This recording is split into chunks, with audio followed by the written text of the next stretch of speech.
On parlait tout à l'heure de la hausse des prix de plusieurs produits de première nécessité. Il est une catégorie d'aliments dont le prix est déjà très élevé, ce qui ne rebute pas apparemment les consommateurs puisqu'ils sont de plus en plus prisés, ces produits. Il s'agit des aliments dits allégés en sucre ou en matière grasse.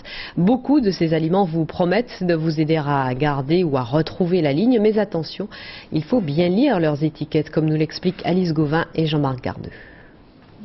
Comme vous voyez, hein, dans mon frigo, j'essaye de consommer aussi léger que je peux. Il y a un peu de mayonnaise et puis des boissons, des sodas. Des sodas, de la mayonnaise, mais aussi de la soupe ou des céréales, le tout version light. Cette jeune femme cherche à perdre du poids, c'est son nutritionniste qui lui a conseillé l'alléger. Au moins, j'ai pas d'effet yo-yo, voilà, je suis sur mon poids pour le moment et tout. Soit je baisse et puis voilà quoi, et je reprends pas. Comme elle, un Français sur 3 serait accro aux produits allégés. Un marché en pleine expansion, yaourts, glaces, plats cuisinés, on trouve des produits minceurs dans tous les rayons, y compris les plus improbables, saucissons, gâteaux apéritifs ou même nourriture pour chiens. Côté humain, on peut s'interroger sur les réels bénéfices de ce type d'aliments. Qu'est-ce que ça veut dire allégé? Allégé par rapport à quoi? Alors si vous prenez les chips allégés, les chips originales étant extrêmement caloriques, des chips allégés restent un produit très calorique. Par contre, une boisson light, ça peut présenter un intérêt. Un yaourt light peut présenter un intérêt. 0% de matière grasse, allégé en sucre, 0 calories. Sur les emballages, les appellations se suivent et se ressemblent.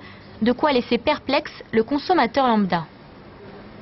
En fait, on est, nous, un petit peu devant une offre parfois incompréhensible parce que souvent, on va avoir un produit qui dit qu'il a moins de sucre. Et en fait, il a effectivement moins de sucre, mais à la place du sucre, on a mis du gras. Et donc, il est plus calorique que le produit référent.